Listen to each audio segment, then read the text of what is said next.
दुगना लगान भारत को वसूलना था जब इंग्लैंड टीम इंडिया आई थी, लेकिन आज का मैच देखकर, इस मैच को देखकर कहीं ना कहीं यह कहना गलत नहीं होगा कि लगान को बकायदा दोगुना करके इंग्लैंड टीम में वसूल लिया है। पहले 560 रन बना दिए, उसके बाद भारतीय टीम के बल्लेबाजों को ऐसे भारत में कि इस पिच पर ऐसे धराशायी किया है जैसे कुछ कहने ही नहीं। अजिंक्य रहाणे जो इतनी अच्छी फॉर्म में चल रहे थे, मात्र 1 रन बनाकर आउट हुए।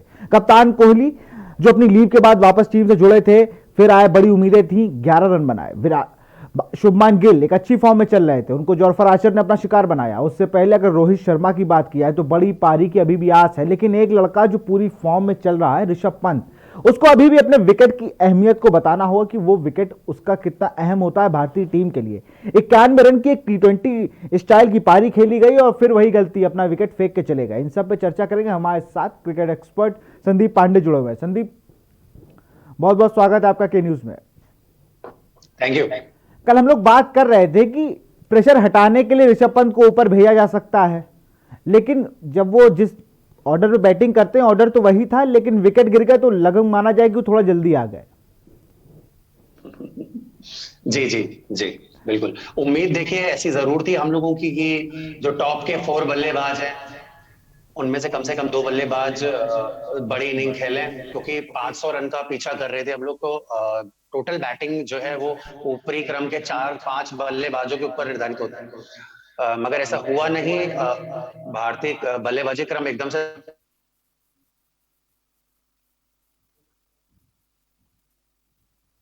मेरे को बल्लेबाजी क्रम एकदम से धराशायी हो गया। अब जहां पर हम लोग सोच रहे थे कि आज कोई जोरूट जैसी पारी खेलेगा, पूरे दिन बैटिंग करेगा, उसमें पुजारा हो सकते थे, अजिंक्य रहाणे हो सकते थे, वैसे तमाम लोग हो सकते थे, लेकिन कहीं ना कहीं जो दिन का खेल खत्म हुआ, 253 रन पर 6 विकेट हुए। भारतीय टीम को वॉशिंगटन सुंदर और भारतीय टीम के off break bowler R Ashwin खेलना है। इंग्लैंड ने आज जब स्टार्ट किया तो लग रहा था उन्होंने इरादे साफ कर लिए थे, हमने इतने रन बना दिए हैं कि आपको दिक्कत नहीं होगी। तो वो फ्री हैंड खेल रहे थे, उसमें विकेट गिरे बुमराह और, लेकिन आज कहने बुमराह को भी ज्यादा ओवर कराया गया, ईशांत शर्मा के ऊपर बुमराह को रखा गया। उसके बाद बैटिंग में जिस तरीके से जॉर्फर आर्चर को बाउंस मिल रहा था शुरुआती 4 से 5 ओवर, वो देखने लायक था। जी बिल्कुल देखने लायक था। और इस विकेट पे देखिए ये एक्सपेक्टेड था। ये विकेट जो है थोड़ी सी, आप अगर बीच बीच में देख रहे होंगे तो कहीं कहीं से धूल भी उड़ रही थी, मिट्टी भी उड़ रही थी, पेस भी वेरिएशन हो रहा था बार बार। कई बार ऐसा हुआ कि विकेट के बीचों बीच से इतनी मिट्टी उड़ गई बॉल पड़ते ही कि जैसे लग रहा है कि बहुत ज्यादा वियर एंड टियर हो गया विकेट पे। बट अगर हम इसको थोड़ा पॉजिटिव वे में देखेंगे तो जिसने भी थोड़ा सा अप्लाई किया इस विकेट पे उसने अच्छी बैटिंग करी है। बहुत दुर्भाग्यशाली रहे पुजारा, क्योंकि जिस तरह से वो टीम वो समय वो साझेदारी चल रही थी ऋषभ पंत की और पुजारा की, कहीं से लग नहीं रहा था कि भारतीय बल्लेबाजी या भारतीय टीम जो है परेशानी में आने वाली है। बहुत बेहतरीन बल्लेबाजी कर रहे थे और बहुत आराम से बल्लेबाजी कर रहे थे, लग नहीं रहा था कि कोई आउट होगा। बट वो शॉर्ट लेग की पीठ से लग के बॉल गई और दुर्भाग्यपूर्ण तरीके से आउट हुए। वो जरूर एक चिंता का विषय था। और ऋषभ पंत के लिए जो हम बात कर रहे थे, मैं उस पर आना चाहता हूँ। देखिए नई पीढ़ी है, इनका सॉफ्टवेयर एकदम बदल गया है। आप देखिए इतने छोटे से करियर में इनके पास 6 स्कोर हैं जो 90 से 100 के बीच में है। अगर ये पहले की कोई खिलाड़ी होते या 10 साल पहले की हम बात करें तो 90 पे पहुंचने के बाद ही वो सिंगल डबल पे ही आ जाते कि भाई अपना 100 रन बनाते हैं और उसके बाद फिर हम आगे लंबे स्कोर के लिए देखते हैं। मगर आज की जो युवा पीढ़ी है उनको फर्क नहीं पड़ता कि आप 49 रन पे खेल रहे हैं कि 99 रन पे खेल रहे हैं। वो उनका एक बैटिंग करने का स्टाइल है। विपक्षी टीम कैसी भी हो, मैच किसी भी सिचुएशन में हो, वो फिर वो अपना नेचुरल गेम ही खेलते हैं। और आज ऋषभ पंत ने जिस तरह की बल्लेबाजी की वो बिल्कुल वैसी ही थी, उन्होंने परवाह नहीं की अपनी सेंचुरी की। मगर हाँ, थोड़ा सा मैच्योरिटी लेवल आना चाहिए, क्योंकि जिस स्थिति में अभी मैच पहुंच गया है, अगर यहीं पर भारतीय टीम के 1 विकेट या 2 विकेट कम लगे होते, ऋषभ पंत अभी क्रीज पे होते, तो जरूर इंग्लैंड ये जो मैच में ज्यादा चिंताजनक स्थिति में पहुंच जाता बशर्ते इंडिया के। और जैक लिच के ओवर में जब उन्होंने आक्रामक रूप अपनाया, अपने लगातार 2 छक्के मारे, उसके बाद लगा कि ऋषभ पंत अब T20 फॉर्मेट को पूरा याद कर लिया उन्होंने कि वर्ल्ड कप है और टेस्ट से ही शुरुआत कर दो इसकी। उनके स्पिनर से शानदार बॉलिंग की, उनको साथ मिल रहा था उनके मीडियम पेसर्स का, लेकिन जिस तरह से ऋषभ पंत, कहना गलत नहीं होगा, विकेट फेंक के आउट हुए, लेकिन जितनी देर वो क्रीज पर आए लोगों को बताया कि ऋषभ पंत मैं क्यों कहा जाता हूं, मुझे क्यों कहा जाता है कि मैं बड़े मैचेस में या टीम को जब जरूरत होती तब मैं खेलता हूं। ये जरूरी नहीं कि 100 रन तो बना सकते थे, अगर वो रुक के खेलते तो 100 नहीं दोहरा शतक भी लगा सकते थे, लेकिन जो स्टाइल है उन्होंने उससे कहीं कॉम्प्रोमाइज नहीं किया। बिल्कुल बिल्कुल स्टाइल से कंप्रोमाइज नहीं किया। बट विशाल जी, मैं आपको एक चीज और बोलना चाहता हूं। देखिए, टेस्ट क्रिकेट सिर्फ एक रन बनाने का गेम या विकेट लेने का गेम सिर्फ उतना नहीं है। आपको थोड़ा सा दिमाग भी उसमें लगाना पड़ेगा। आप देखिए, मैच अभी जिस सिचुएशन में है, 3 दिन खत्म हो गए हैं, 2 दिन का गेम, यानी कि 6 सेशन, और 6 सेशन बाकी रह गए हैं मैच के, और इंडिया टीम अभी लगभग 350 रन से पीछे है, 300 सवा 300 रन से पीछे है।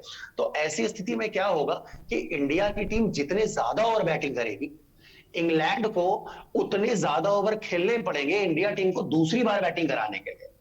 तो अगर इंडिया टीम अभी ज्यादा देर बैटिंग करेगी तो इंग्लैंड की टीम को ज्यादा ओवर खेलने पड़ेंगे, तो फिर लास्ट में चौथी इनिंग में इंडिया को कम ओवर खेलने के लिए मिलेंगे। तो वो मैच बचाने के लिए एक बेहतर स्थिति होगी। कहीं ना कहीं टेस्ट मैचेस, मुझे मालूम है कि इसमें एक टीम हारती है, एक टीम जीतती है, मगर इसमें एक तीसरा परिणाम भी होता है, वो ड्रॉ होने वाला।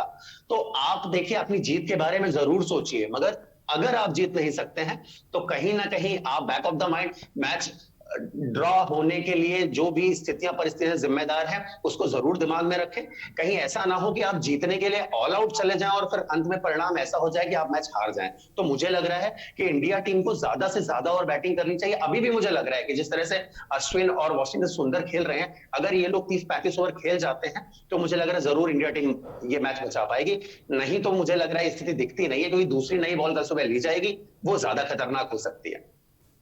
और नई बॉल उतनी खतरनाक हो जाएगी जितने खतरनाक अभी आपको जेम्स एंडरसन और स्टुअर्ट ब्रॉड नहीं लग रहे हैं। अगर जेम्स एंडरसन की बात की जाए, नई बॉल के बाद तो दो-धारी तलवार हो जाते हैं। वो इन स्विंग आउट स्विंग इतनी शानदार तरीके से, वो विकेट कहीं का भी हो, वो विकेट चाहे लॉर्ड्स का हो या चेन्नई का हो, उनको स्विंग कराने से कोई नहीं रोक सकता, और वो भारत के लिए बहुत खतरे की घंटी होगा।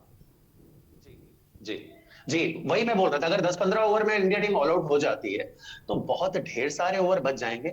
उन ओवर्स में इंग्लैंड की टीम ऑलरेडी लगभग 250 रन से, अगर मान लिया 250 रन की लीड ले लेती है, दोबारा बैटिंग करती है और फॉलो ऑन नहीं देगी, मुझे ऐसा लगता है वो दोबारा बैटिंग करते हैं 150 रन। देखिए, आज के टाइम पे कोई 350 450 रन चौथी इनिंग में देता नहीं है, क्योंकि किस तरह से इंडिया ने चेस किए, और भी टीमें चेस कर रही है 450 रन, तो 350 450 आपको देंगे नहीं, आपको 400 से ऊपर का ही टारगेट देंगे। उसके लिए फिर उनको ज्यादा ओवर मिल जाएंगे बैटिंग करने के लिए, वो आराम से बैटिंग करेंगे 2 सेशन, और टी के बाद आपको बैटिंग करने के लिए देंगे। देखिए, चौथी इनिंग में 100 ओवर खेलना इस विकेट पे मुझे लग रहा है कि बहुत बड़ा टास्क है, और ऐसी सिचुएशन नहीं हो जाए कि इंडिया टीम को चौथी ओवर में 100 ओवर खेलने के लिए मिल जाए, बहुत मुश्किल हो जाएगा फिर। और अब तो रोल हमारे गेंदबाजों का ही बदलना होगा। जिस तरीके से आज इंग्लैंड के स्पिनर बॉल फेंक रहे थे, मैं देख रहा था बिल्कुल सधी गेंदबाजी, उनको लग रहा था कि हम लोग गए हैं बाहर टूर पे, लग ही नहीं रहा था कि वो भारतीय टीम के स्पिनर जो थे वो इस पिच पे कुछ नहीं कमाल कर पाए, और उनके विकेट 4-4 विकेट लेके जा रहे हैं। ये भी एक देखने वाली बात थी संदीप। विशाल जी, इसमें मैं एक चीज भी बोलना चाहता हूँ कि आप अगर इंडियन बल्लेबाजी का पूरा क्रम देखें तो जो भी टेस्ट मैचेस में एस्टेब्लिश बैट्समैन हैं उनके बारे में अगर हम एनालाइज करें तो हम देखें कि इन्होंने घरेलू क्रिकेट कितनी खेली है जब से एस्टेब्लिश हो गए हैं। रोहित शर्मा, पुजारा हो गए, विराट कोहली हो गए, अजिंक्य रहाणे हो गए, ये टॉप के 4 बल्लेबाज हैं। ये कितने सालों से रणजी ट्रॉफी खेल ही नहीं रहे हैं। तो अगर ये रणजी ट्रॉफी नहीं खेल रहे हैं, सिर्फ टेस्ट मैचेस में ही इंडिया टीम में खेल रहे हैं, 2017-18 से लेके अभी तक इंडिया में सिर्फ 8 टेस्ट मैचेस हुए हैं, और उतने ही समय में हम ऑस्ट्रेलिया में जाके 8 टेस्ट मैच खेल चुके हैं। तो स्पिन फ्रेंडली विकेट्स पे हम कहते हैं कि हमारी विकेट्स हैं, हम इस पे बचपन से खेल के बड़े हुए हैं, मगर पिछले 8-10 सालों में आपने कितनी क्रिकेट इन विकेटों पे खेली है? आपने ज्यादा क्रिकेट खेली ही नहीं है। उतनी ही क्रिकेट तो ऑस्ट्रेलियंस भी खेल रहे हैं इसी विकेट पे, उतनी ही क्रिकेट इंग्लैंड वाले भी खेल रहे हैं। इसके लिए घरेलू क्रिकेट बहुत बड़ी जिम्मेदारी है। जब भी आपको टाइम मिलता है आप घरेलू क्रिकेट में जाएं, घरेलू क्रिकेट खेलें। मगर देखिए, इंटरनेशनल क्रिकेट इतना ज्यादा पैक्ड है, फिर आईपीएल शुरू हो जाती है तो उतना टाइम मिलता नहीं है। इसलिए अब जो एस्टेब्लिश बल्लेबाज है भारतीय क्रिकेट टीम में, मुझे लग रहा है कि वो भी उतने ही अनुभवी हैं इन विकेट्स पे स्पिन खेलने के लिए जितने अनुभवी किसी दूसरी विदेशी टीम के बल्लेबाज। और ये अंतर देखिए दिखाई पड़ा, क्योंकि कभी भी कोई अच्छा क्वालिटी स्पिनर जब भी इंडिया टीम के अगेंस्ट में खेलता है इंडियन विकेट्स पे, तो वो जरूर मुश्किल में डालता है। चाहे आप ग्रीम स्वैन को ले लीजिए या फिर ऑस्ट्रेलियन ऑफ स्पिनर को ले लीजिए, ओकीफ जो 2017-2016 में ऑस्ट्रेलियन टीम आई थी, 13 विकेट ले गए थे इन विकेटों पे। तो क्वालिटी स्पिनर आएगा वो मुश्किल में जरूर डालेगा। बिल्कुल सही कहा संदीप आपने। जिस तरह से आईपीएल को तर्ज बना दिया है कि होम सीरीज खेलने के लिए आईपीएल हो जाता है, उसके बाद आप ऑस्ट्रेलिया दौरा, इंग्लैंड दौरा, वेस्ट इंडीज, अफ्रीका, तमाम जगह दौरा करने जाते हैं। अभी पिछले दिनों नैन मोंगिया हमारे साथ जुड़े हुए थे, उन्होंने कहा कि आईपीएल को आप क्राइटेरिया नहीं बना सकते हैं। घरेलू क्रिकेट जान है भारतीय क्रिकेट की, उस पर ध्यान देना चाहिए और ध्यान दिया भी जा रहा है। बड़े प्लेयर्स को भी थोड़ा घरेलू क्रिकेट का रुख करना चाहिए, क्योंकि यदि आप बड़े क्रिकेटर्स हमारे रुख नहीं करेंगे, मुझे याद है 10 साल सचिन तेंदुलकर ने मुंबई से कोई मैच ही नहीं खेला था। आखिरी मैच अपना लाहली में खेला उन्होंने, जब इतनी तगड़ी विकेट पर। तो वो तो चलिए तब बिजी शेड्यूल था। मैं इस टीम को अगर देखूं, शुभमान गिल टीम में होने के बाद टीम से जुड़ते नहीं, एनसीए चले जाते हैं। ऐसे तमाम प्लेयर हैं। शाहबाज नदीम को अगर छोड़ दें तो कोई ऐसा प्लेयर नहीं है जो अभी जाकर इतना घरेलू क्रिकेट खेल के आया हो और उसको इतनी विकेटों की जानकारी हो। बिल्कुल। और चेन्नई के अश्विन भी हैं। अगर अश्विन ने अपना आखिरी घरेलू मैच मुझे लगता है कम से कम 5 साल पहले खेला होगा। बिल्कुल सही कह रहे हैं आप। और हम अपने विकेटों का, इसके एक्सपीरियंस का फायदा तभी तो उठाएंगे ना जब इन विकेटों पे खेलेंगे। हमने भी 5-5 साल पहले, 10-10 साल पहले इन विकेटों पे क्रिकेट खेली है, तो हमें भी तो अनुभव उतना ही होगा ना जितना और विदेशी खिलाड़ियों को है, क्योंकि वो भी हर दूसरे साल यहाँ पे टूर करने के लिए आते हैं, 2-3 टेस्ट मैच खेलते हैं फिर चले जाते हैं। आप भी सिर्फ उतने ही मैचेस यहाँ पे खेलते हैं। आप रणजी ट्रॉफी खेलते नहीं, दिलीप ट्रॉफी खेलते नहीं है, तो फिर आपका अनुभव ज्यादा कैसे हो गया? अनुभव लगभग बराबर है सभी टीमों का। अब मोहाली स्टेडियम की बात करें, शुभमान गिल वहां जाकर एक शानदार प्रदर्शन करें और कह दे मेरा होम ग्राउंड है, लेकिन होम ग्राउंड में आपने घरेलू मैच खेले कितने हैं? अंडर 19 के बाद आपकी आईपीएल कॉल हो गई, रणजी ट्रॉफी टीम में आपने 3 मैच खेले, उसके बाद आप सीधा आईपीएल आ गए, आईपीएल से आपकी इंडिया कॉल हो गई। ऐसी तमाम चीजें हुई। अगर मैं पहले की मैं बात बताऊं, रॉबिन उथप्पा 2007 से 8-9 तक टीम में रेगुलर सदस्य थे, लेकिन जब टूर नहीं होता था तो कर्नाटक से रणजी ट्रॉफी खेला करते थे। उस टाइम वो खेलते थे। जहीर खान मुंबई से जुड़ा करते थे। ऐसे तमाम प्लेयर हैं जो आते थे रणजी ट्रॉफी घरेलू सीजन में टाइम बिताते थे। लेकिन धोनी के बाद से, धोनी ने तो रणजी ट्रॉफी भी सही से नहीं खेले, इंडिया कॉल हो गई थी। उसके बाद वो 10 साल तक कहीं हटे ही नहीं, 12 साल तक, तो उनको मौका नहीं मिला। लेकिन उनको भी जब मौका मिला तो वो भी झारखंड से जाके घरेलू मैच खेलते थे वरुण एरोन की कैप्टनसी में। बिल्कुल सही कह रहे हैं। और देखिए पहले क्राइटेरिया भी ऐसा था, सिलेक्टर्स का जो भी चीज था, सोचने समझने का ढंग तरीका यही था। आप अगर किसी इंजरी की वजह से भी टेस्ट टीम से बाहर जाते हैं, रेस्ट करते हैं, तो भी आपको इतनी जल्दी मुख्य टीम में स्थान मिलता नहीं था। पहले आपको अपनी इंजरी आप प्रूव करनी पड़ती थी, जाके घरेलू मैचेस खेलने पड़ते थे, वहां पे 2-4-10 ओवर का स्पेल डालना पड़ता था, आधे घंटे 1 घंटे जाके बैटिंग करनी पड़ती थी, तभी जब लग जाता था सिलेक्टर्स को कि आप मैच फिट हैं, आप घरेलू क्रिकेट में आप गए इतनी देर, आपने परफॉर्मेंस किया, आप खेले इतनी देर, तब जाके इंडिया टीम में सिलेक्शन होता था। मगर मुझे लग रहा है वो क्राइटेरिया भी खत्म हो गया। आप टीम में फिजियो है, वो आपका एक टेस्ट लेगा और वो बता देगा कि आप मैच फिट हैं, आप डायरेक्ट जो इंटरनेशनल टीम में आ जाइए। मुझे लग रहा है ये चीज कहीं ना कहीं थोड़ा सा बॉदर कर रही है, क्योंकि भारतीय क्रिकेट टीम पिछले 10 सालों में जब भी कभी ऐसे किसी विपक्षी के सामने फंसी है जिनके पास एक अच्छा क्वालिटी स्पिनर है, तो हमेशा टीम जो है बैकफुट पे आ गई है। और हम ये लगता है, अगर आपको याद हो, जस्टिन क्रेजा एक बॉलर थे ऑस्ट्रेलियन टीम के, और गोंगली अपना आखिरी टेस्ट मैच खेल रहे थे और आते आते पहली गेंद उन्होंने फ्लाइटेड दी और वो कवर ड्राइव मारने का आउट हो गए। ऐसे तमाम प्लेयर हैं जो इंडियन विकेट पे सरवाइव करते दिखे हम लोगों को स्पिनर्स के खिलाफ। अजिंता मेंडिस, उनको अगर सहवाग ने उस एशिया कप में ना अगर उनकी ठीक ठाक पिटाई की होती तो आज अजिंता मेंडिस बहुत बड़े बॉलर होते। उसी के बाद से उनके ग्राफ में जो आया है, जो डाउनफॉल आया, उसी मैचेस के बाद आया है। वीरेंद्र सहवाग घरेलू क्रिकेट को बहुत ही पसंद करते हैं। वो हमेशा घरेलू क्रिकेट से जुड़े रहे। दिल्ली में आके मैच खेलते थे, फिर हरियाणा गए, हरियाणा में जाके उन्होंने मैच खेले। वो घरेलू क्रिकेट से जुड़े रहे। लेकिन आजकल मुझे लगता है जिस तरह से आईपीएल को ज़्यादा तरजीह दी जाती है, रणजी ट्रॉफी से दिलीप ट्रॉफी, सैयद मुश्ताक अली, विजय हजारे, तमाम ट्रॉफियां होती, लेकिन उनसे भी कहीं ना कहीं आईपीएल को ज़्यादा तरजीह दी जाती है इंडिया के सिलेक्शन के मायने में। इसलिए जो युवा प्लेयर हैं वो नहीं खेलना चाहते हैं। देखिए आईपीएल से सिर्फ क्रिकेट ही नहीं जुड़ा हुआ है। आईपीएल से देखिए पैसा भी जुड़ा हुआ है और ग्लैमर भी जुड़ा हुआ है। कोई भी खिलाड़ी है, आप 10 खिलाड़ी से पूछेंगे कि आप क्या खेलना पसंद करेंगे, भारत के लिए टेस्ट मैच या किसी भी आईपीएल फ्रेंचाइजी के लिए एक आईपीएल सीजन, तो 10 में से मुझे लग रहा है 9 खिलाड़ी आपको यही बोलेगा कि हम आईपीएल खेलना पसंद करते हैं। मुझे लग रहा है ये ट्रेंड थोड़ा सा इसके लिए बीसीसीआई के जो पदाधिकारी हैं या जो सिलेक्टर्स हैं उनको भी ये चीज सोचना चाहिए, ये चीज देखना चाहिए। और क्रिकेट तभी आगे बढ़ेगी, तभी ज्यादा इंप्रूव होगी, क्योंकि आजकल अगर आपने क्राइटेरिया बना दिया है कि रणजी ट्रॉफी, दिलीप ट्रॉफी से नेशनल टीम में सिलेक्शन होगा, तो आईपीएल की परफॉर्मेंस पे किसी टीम को, किसी भी खिलाड़ी को कितना भी अच्छा होने दीजिए, आप डायरेक्ट मत खिलाइए उसको। एक बार जरूर घरेलू सीजन में खिलाइए, उसको पकने दीजिए, यहां से ऊपर आने दीजिए, रेड बॉल का थोड़ा एक्सपीरियंस लेने दीजिए। मुझे लग रहा है ये अच्छी एक परिपाटी होगी अगर इसका जो है पालन किया जाए। ऐसे आईपीएल से अगर आप खिलाड़ी सिलेक्ट करते रहेंगे तो रणजी ट्रॉफी खेलने कौन जाएगा? कोई नहीं खेले। और ये हो भी रहा है। मुझे तो मेरे बहुत करीबी, मैं उन्हें भाई जैसा कहता हूं, जलज सक्सेना को आप भी जानते होंगे, यार मध्य प्रदेश से उन्होंने 5 बार अवार्ड लिए बेस्ट ऑलराउंडर का बीसीसीआई से, 5 बार। छठी बार मना कर दिया कि भाई मैं नहीं ले पाऊंगा, मुझे इंडिया खिला दो यार, मैं परेशान हो गया हूं, ऑलराउंडर इतने विकेट ले डाले, सब कुछ कर दिया। आईपीएल की किसी फ्रेंचाइजी उन्हें नहीं लेती है, और आज की डेट में वो कर्नाटक से खेल रहे हैं।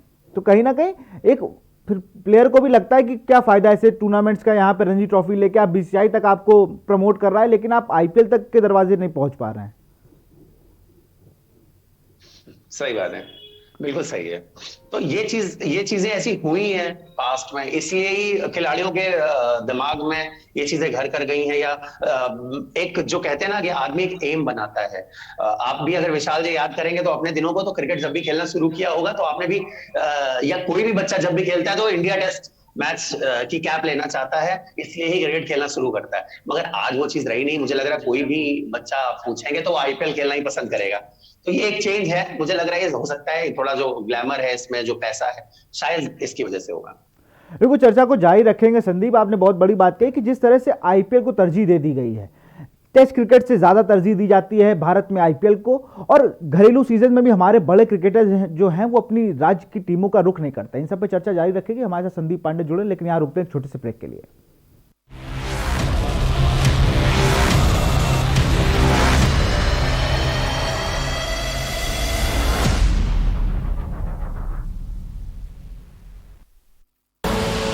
आप देख रहे हैं के न्यूज, खबरों का सारथी।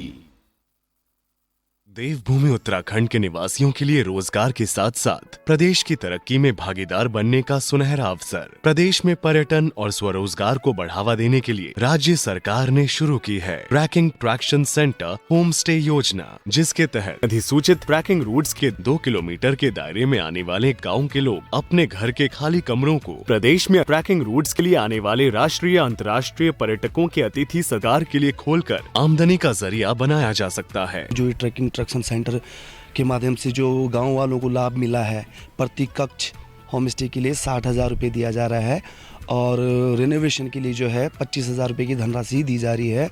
और अभी यहाँ पे अगोड़ा में होम स्टे लोग बहुत अच्छा पसंद कर रहे हैं, क्योंकि होटल में वो सुविधाएं नहीं होती हैं जो होम स्टे में लोगों को दी जा रही है। और जैसे पहले यहाँ टूरिस्ट आते थे तो काफ़ी दिक्कतें करना पड़ता था टूरिस्ट को, जैसे कैंपिंग करने के लिए, इसके लिए। अब सरकार की तरफ से भी कुछ सहायता गाँव वालों को मिल रही है, और जैसे अब होम स्टे है, हम टूरिस्ट को घर में भी रुका सकेंगे और उनको अच्छी सुविधा दे सकेंगे। मतलब सरकार की मदद से हम लोग यहाँ पे होम स्टे चलाते हैं। अब तो ना लैंड यूज बदलने की ज़रूरत, ना व्यवसाय के आवास टैक्स, और ना बिजली पानी का व्यवसायिक बिल। उत्तराखंड सरकार 3 साल तक सर्विस टैक्स की जिम्मेदारी भी खुद उठा रही है। इससे अच्छी बात और क्या हो सकती है। इतना ही नहीं, होम स्टे के लिए जरूरी प्रशिक्षण की व्यवस्था भी राज्य सरकार के पर्यटन विभाग द्वारा ही की जाएगी। तो देर न करें, tracking traction centre home stay योजना में शामिल होकर बढ़ाएं मान और सम्मान। अपने परिवार, गांव और प्रदेश की तरक्की में करें अपनी भागीदारी। योजना से जुड़ने या योजना के बारे में अधिक जानकारी के लिए आज ही अपने जिलाधिकारी या जिला पर्यटन विकास अधिकारी से संपर्क करें। उत्तराखंड, सचमुच स्वर्ग।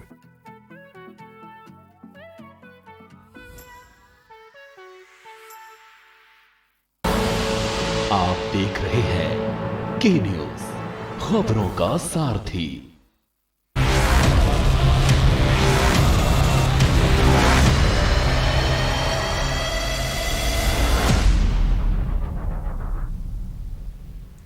ब्रेक के बाद आपका स्वागत है हमारे खास प्रोग्राम अब की बार दुगना लगान। ये दुगना लगान इंग्लैंड टीम वसूल रही है फिर से भारतीय टीम से। जिस तरह से भारतीय टीम बल्लेबाजी कर रही है, जिन टॉप ऑर्डर पूरी तरह से फ्लॉप हुआ है।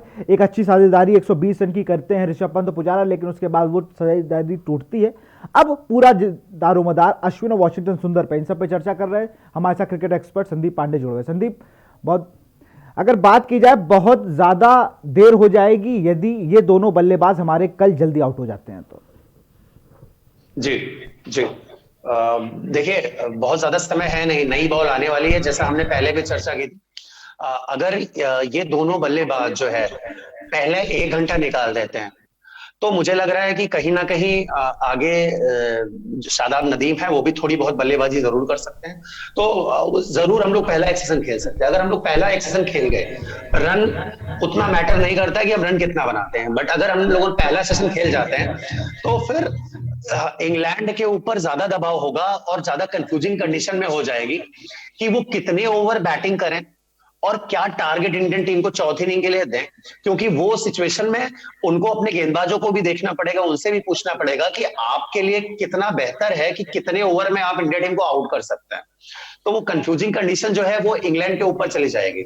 बट अगर पहले सेशन में पहले घंटे में ही हम ऑल आउट हो गए तो इंग्लैंड के पास इनफ टाइम होगा आराम से बैटिंग करके वो एक टारगेट सेट करके टी के बाद तुरंत बल्लेबाजी के लिए इंडियन टीम को दे देगी। मैंने पहले कहा था जितनी देर तक इंडियन टीम बैटिंग करेगी आखिरी इनिंग में उतने कम ओवर खेलने के लिए मिलेंगे। तो ये एक कल जरूर एक रणनीति रहेगी, मुझे लग रहा है इसी रणनीति के साथ उतरेंगे। अगर पहला सीजन खेलते हैं तो जरूर मुझे लग रहा है फायदा होगा इससे टीम। मुझे तो ऑस्ट्रेलिया टूर याद आ गया, इतनी बातें हम लोग इंडिया को मैच हारने की तरफ ना जाकर ड्रॉ की ओर ले जाने के लिए कह रहे हैं। मुझे तो ऑस्ट्रेलिया टूर याद आ गया कि ऑस्ट्रेलिया टूर में हम लोग ऐसी बातें कर रहे हैं जब पहला मैच हारी थी, तब मैं कह रहा था कि भाई थोड़ा आप लोग ड्रॉ की ओर जाइए पहले, फिर जीतने का प्रयास करिए। अब अपने घर में भी ये लग रहा है कि पहले आप ड्रॉ करने जाइए फिर जीतने की ओर बढ़ेंगे, और पहले तो अपनी हार टालिए। अब सबसे हार से पहले फॉलो ऑन टालिए, क्योंकि अगर फॉलो ऑन टला तब एक खतरा वो होगा कि कितने रन हम लोग उनको दे रहे हैं खेलने के लिए, उसके आगे वो कितने रन हम लोग को देते हैं जीतने के लिए। तो बड़ा हौच-पौच हो गया पूरे मैच में। हौच-पौच जरूर हो गया, मगर मैं फिर भी ये कहना चाहता हूं इंग्लैंड की टीम देखिए आप भले फॉलो ऑन कंडीशन में पहुंच जाएं मगर इंग्लैंड टीम फॉलो ऑन आपको देगी नहीं, क्योंकि चौथी इनिंग खेलना चाहेगी नहीं इंग्लैंड। आप 201 रन की लीड हो जाए या 300 रन की लीड हो जाए, इंग्लैंड की टीम जरूर बैटिंग करने के लिए आएगी और जितने भी रन वो बनाएगी जल्दी जल्दी आपको एक टारगेट देगी, ताकि चौथी इनिंग जो है या फिर कह लीजिए 5वां दिन उसमें भारतीय टीम को ही बल्लेबाजी करनी पड़े। इसी रणनीति के साथ इंग्लैंड की टीम खेलेगी। अब ये रणनीति कल जब बैठे होंगे राठौड़ साहब जो हमारे बैटिंग कोच हैं, जब वो जाएंगे वो बताएंगे, जब वो ग्राउंड पर उतरने से वॉशिंगटन सुंदर और रवि अश्विन से बात करके उनको बताएंगे कि कैसे आपको खेलना है। उसके बाद रोल चालू होगा भरत अरुण का कि हमारे बॉलर्स को आप कैसे यूज करें कि उन्हें कम रनों पे रोका जाए। अगर मान लीजिए 250 रन की लीड मिलती है तो मुझे लगता है कि भारतीय गेंदबाजों को उनको 150 रन तक ही रोक दे, पर तब भी 400 रन होते हैं। तो ये लीड जितनी कम कर सके उतनी कम कर सके हमारे ये दो बल्लेबाज जो इस टाइम क्रीज पे मौजूद हैं। जी जी बिल्कुल सही, बिल्कुल सही। ये लीड भी कम कर सकते हैं और गेंदबाजी पे आते हैं तो जब गेंदबाजी हम करने उतरेंगे तो जरूर हमारी ये रणनीति होगी कि हम स्कोरिंग रेट कम रखें इंग्लैंड के बल्लेबाजों का। ऐसी गेंदबाजी ना करें कि हम 3, 3.5, 4 के एवरेज से रन दे दें ताकि कम समय में वो ज्यादा रन बना के फिर हमें टारगेट सेट कर दें। तो मुझे लग रहा है कि ये चीज जरूर गेंदबाजी कोच जो है उनके भी दिमाग में होगी, गेंदबाज विद एक्सपीरियंस है, ये चीज जरूर ये रणनीति के साथ रहेगी। बिल्कुल, रणनीति कल क्या होगी तो जब मैच शुरू होगा तब पता लगेगा। लेकिन के न्यूज़ जुड़ने के लिए बहुत बहुत शुक्रिया संदीप आपका। हम लोग बात कर रहे थे आज दुगना लगान कौन दे रहा है। ये तो बात ये हो गई कि इंग्लैंड टीम आई वापस, फिर से उनको लगा कि शासक बन के आई और जैसे चाह रही थी वैसे इस मैच का रंग बदल रहा है। जिस तरह से पहले 500 के ऊपर रन और उसके बाद इतनी जल्दी भारतीय टीम के टॉप ऑर्डर का फ्लॉप हो जाना, और अब पूरा दारोमदार भारतीय गेंदबाजों का होगा कि वो कितने रनों पर रोकते हैं। फिलहाल इस कार्यक्रम में इतना ही। देखते रहिए के न्यूज़ इंडिया। नमस्कार।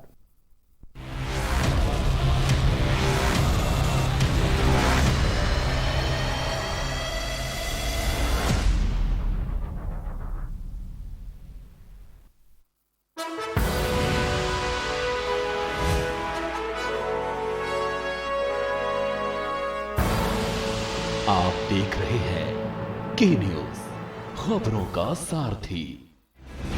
GGS Education Group launches 20% discount on academic fee of courses MBA, BBA, BCA, BFSI,